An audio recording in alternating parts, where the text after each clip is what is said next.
السلام علیکم جی، آپ کا میزبان طیب گوندل آپ کی خدمت میں حاضر ہے۔ اس وقت موجود ہیں اسلام آباد کے اندر۔ آپ کو بتائیں کہ شہری اقتدار میں بڑھتے ہوئے کرائم کے حوالے سے بات کریں گے کہ پاکستان میں جو اس وقت کرائم کی شرح ہے، خاص کر شہری اقتدار اسلام آباد کے اندر جو آئے روز مرڈر، سنیچنگ اور ریپ جیسے کیسز میں ہوشربا اضافہ ہوا ہے، تو دوسری جانب پولیس کی جانب سے گزشتہ روز ایک پریس کانفرنس کی گئی جس میں انہوں نے اپنی شاندار کارروائی کے حوالے سے عوام کو بریف کیا۔ میڈیا کے سامنے جو ہے وہ انہوں نے اپنی جو کارروائیاں تھیں ان کو بیان کیا۔ اب بڑھتے ہیں اسلام آباد کے اندر جو ایک ہفتے کے اندر 3 مرڈر ہوئے، ایک جو ہے وہ بلکہ بہت سارے مرڈر ہوئے۔ 3 مرڈر کہنا جو ہے وہ صحیح بات نہ ہوگی، درست بات نہ ہوگی، کیونکہ ایک مانسیرا میں نوجوان جو مرڈر ہوا، اس کی لاش جو ہے وہ بوسیدہ حالت میں کھدائی کر کے ایک ایس ایس پی کے اوپر جو ہے وہ الزام ہے کہ انہوں نے اس کا مرڈر کیا، اور وہ سابقہ ایس ایس پی جو ہیں اسلام آباد پولیس کے، وہ گرفتار بھی ہیں اس وقت۔ وہ پولیس کسٹڈی میں ہیں اور جوڈیشل ریمانڈ پر ہیں۔ ذرائع بتاتے ہیں کہ انہیں جو ہے وہ اس وقت جوڈیشل ریمانڈ پر جو ہے وہ رکھا ہوا ہے اور وہ اس وقت اسلام آباد پولیس کی کسٹڈی میں ہیں۔ سیکنڈ یہ کہ جو مرڈر ہونے والا نوجوان تھا، اس کے بھائی نے مجھ سے رابطہ کیا۔ میں اپنے جو ہے وہ ایک تقریب میں منڈی بہاؤالدین گیا ہوا تھا، ان کے بھائی نے مجھ سے رابطہ کیا اور مجھے انہوں نے بتایا جی کہ وہ طارق نام تھا ان کا۔ انہوں نے بتایا کہ ان کے چھوٹے بھائی کو بے دردی سے مرڈر کر دیا گیا۔ ان کا بھائی پہلے لاپتہ تھا، اسلام آباد تھانہ اپارہ کی حدود سے، اور وہ جب مرڈر ہوا تو کافی ٹائم جو ورثہ تھے وہ تلاش کرتے رہے، لیکن باڈی نہیں ملی۔ جو وہ نوجوان تھا اس کا کوئی سراغ نہیں مل سکا کہ وہ کہاں ہے، کس حالت میں ہے۔ بالآخر ایک طویل کوشش کے بعد لواحقین کو معلوم پڑا کہ جو سابقہ اسلام آباد پولیس کے جو ایس ایس پی تھے، ان کے گھر کے باہر ایک گڑھا کھودا گیا، تو وہاں پر جی اس نوجوان طارق کے چھوٹے بھائی کی جو لاش ہے وہ زمین کے اندر سے ملی، اور خستہ حالت میں، بدبودار حالت میں۔ وہ لاش کو پوسٹ مارٹم کے لیے جو ہے وہ ہسپتال منتقل کیا گیا اسلام آباد کے پولی کلینک میں، اور اس نوجوان نے جب وہ لاش کو منتقل کر رہے تھے مانسیرا سے پیمز ہسپتال کی طرف، جب اس باڈی کو منتقل کیا جا رہا تھا تو اس کے بھائی طارق نے مجھ سے رابطہ کیا اور بتایا کہ یہ ان کا چھوٹا بھائی تھا۔ طارق کے ساتھ میرا جو ہے وہ کیا رشتہ ہے یا وہ میرے کیا لگتے ہیں، وہ اس کی ڈیٹیلز بھی میں آپ کے ساتھ شیئر کروں گا۔ طارق بیسیکلی سنٹورس مال میں جو ہے وہ ایک کنسٹرکشن امپلائی تھے، اور یہ بڑے محنتی نوجوان ہے جو طارق نوجوان ہے، اور یہ جو میرا بڑا بھائی ہے اس کا بڑا کلوز فرینڈ تھا، اور انہوں نے میرے گھر پہ ذاتی طور پہ کنسٹرکشن کا بہت کام کیا۔ یہ جو گھر تعمیر کرنے والے جو معاملات ہیں اس میں انہوں نے بڑا کام کیا، تو اس لیے ان کو میں بڑے اچھے طریقے سے جانتا ہوں۔ تو انہوں نے جب بتایا تو میں بہت شاک ہوا کہ یار آپ کے یہ چھوٹے بھائی کے ساتھ یہ جو سانحہ ہے یہ قابل مذمت ہے، اور میں بالکل، میری تمام ہمدردیاں جو ہیں وہ آپ کے ساتھ ہیں، اور آپ کیونکہ ہمارے اچھے دوستوں میں سے ہیں تو یہ آپ کے ساتھ نہیں ہونا چاہیے تھا۔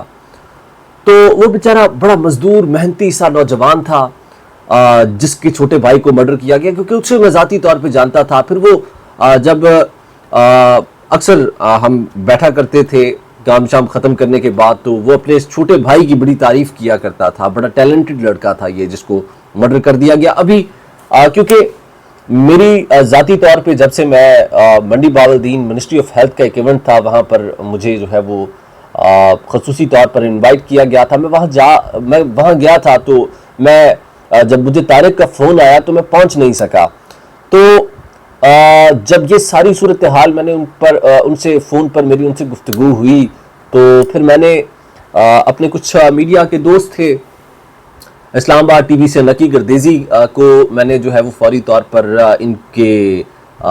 کی باڈی کے پاس پہنچنے کا کہا کہ آپ فوری طور پر جائیں، وہاں جا کے پروگرام کریں۔ اسلام آباد ٹی وی سے نکی گردیزی جو ہے اسلام آباد کے پولی کلینک ہسپتال پہنچے، انہوں نے انٹرویو کیا، اور میں اس وقت راستے میں تھا، اور میں نے تقریباً رات کو 2 بجے کے قریب اسلام آباد پہنچنا تھا۔ تو میں جب واپس پہنچا تو اگلے دن پھر مجھ سے اور جو ہے وہ صحافی دوستوں نے رابطے کیے. انہوں نے کہا کہ آپ جو ہے وہ ان صاحب کا نمبر دیجیے. طارق کا نمبر پھر میں نے اور میڈیا کے دوستوں سے شیئر کیا. پھر اردو پوائنٹ سے بلال عباسی اور دیگر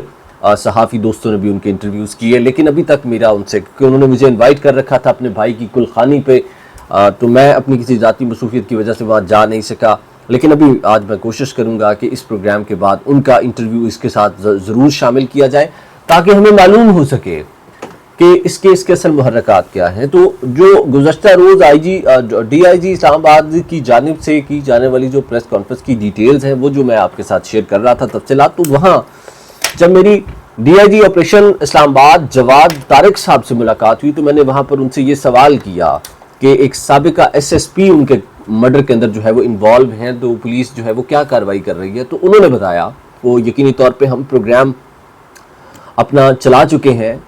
اس پروگرام کے ساتھ میں بھی یہیں پر میں ان کا جو موقف تھا ڈی آئی جی طارق جواد کا وہ میں اٹیچ کرنے لگا ہوں. آپ یہ بھی سن لیجئے کہ ڈی آئی جی طارق جواد صاحب نے کیا کہا. آئیے پہلے ویڈیو دیکھیں. مجھے ایک چیز بتائیے گا, مانسہرہ میں ایک مرڈر ہوا جس میں اسلام آباد پولیس نے بگ اچیومنٹ حاصل کی. ڈیڈ باڈی کو کئی روز کے بعد جو ہے وہ زمین کے اندر سے نکالا گیا اور ملزمان بھی میرے خیال میں گرفتار ہو چکے ہیں. جو سابقہ ایس ایس پی پر جو ہے وہ ایلیگیشنز ہیں کہ انہوں نے جو ہے وہ اس طرح سے یہ معاملات کیے ہیں, تو اس کیس کی کیا سٹیٹس ہے سر, کیا نوعیت ہے؟ وہ جی جیسے میں نے ابھی ادھر پریس کانفرنس میں بتایا کہ وہ کیس ٹریس بھی ہو گیا اور وہ تینوں ملزمان گرفتار ہیں, اور جو سابقہ ایس ایس پی ہے وہ بالکل اس میں انوالوڈ ہے, اور اس کے ساتھ کسی قسم کی ہم نے کوئی رعایت نہیں برتی اور نہ آگے بڑھتی جائے گی. بہت شکریہ جی. اس وقت اسلام آباد پولیس کے ڈی آئی جی جواد صاحب آپریشن ڈویژن کے ہمارے ساتھ موجود تھے. جی بالکل, انہوں نے کہا کہ جو ایس ایس پی تھے بالکل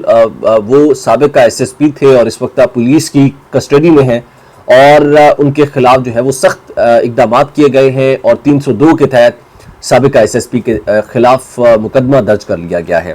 اور یہ ایس ایس پی کون ہے؟ یہ ایس ایس پی وہی ہے, ایک لیڈی کانسٹیبل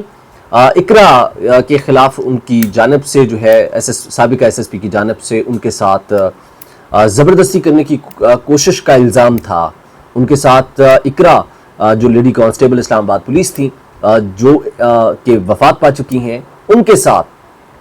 زبردستی معاملات کرنے کی, زبردستی ناجائز تعلق قائم کرنے کے جو ہے وہ شدید نوعیت کے الزامات تھے. یہ مبینہ طور پر ذرائع دعویٰ کرتے ہیں, اور اس وقت عوامی حلقوں میں اس معاملے پر شور پڑ چکا ہے, اور عوامی حلقوں میں اس وقت مطالبہ کیا جا رہا ہے کہ تمام حقائق, تمام چیزیں جو ہیں وہ سامنے لائی جائیں اور اس سابقہ ایس ایس پی کو قرار واقعی سزا دلوائی جائے. اور یہ جو ہے وہ کافی, یعنی کہ اس وقت سوشل میڈیا پر عوامی حلقوں میں عوام سابقہ ایس ایس پی کو تنقید کا نشانہ جہاں بنا رہی ہے, تو وہیں دوسری جانب اسلام آباد پولیس نے بھی اپنا موقف دے دیا ہے کہ ہم نے انہیں گرفتار کر لیا ہے, ہم ان کے خلاف کارروائیاں کرنے جا رہے ہیں, ہم یہ کریں گے, ہم وہ کریں گے. لیکن کیا ہے کہ اب دیکھنا یہ ہے کہ کیا عملی طور پہ چیزیں سامنے آئیں گی. اب اس میں ڈیٹیل میں, کیونکہ اب اس کی واضح طور پہ میں اپنے بہاف پر کچھ کہوں تو وہ مناسب نہ ہوگا, اس لیے ہم نے ضروری سمجھا ہے کہ جو طارق ہیں, جو اس مرحوم کے جس نوجوان کی لاش مانسہرہ سے برآمد ہوئی, اس کے جو ہے وہ عزیز و اقارب ہیں, اس کے جو بڑے بھائی ہیں, انہیں طارق کو ہم اپنے پروگرام میں مدعو کریں گے. ان کو ساتھ بٹھا کر یہ ساری ڈیٹیل ہم پوچھیں گے کہ یہ واقعہ کیسے ہوا. ان کے پاس بھی اقرا سے ریلیونٹ کافی چیزیں ہیں جو اسلام آباد پولیس کی لیڈی کانسٹیبل تھی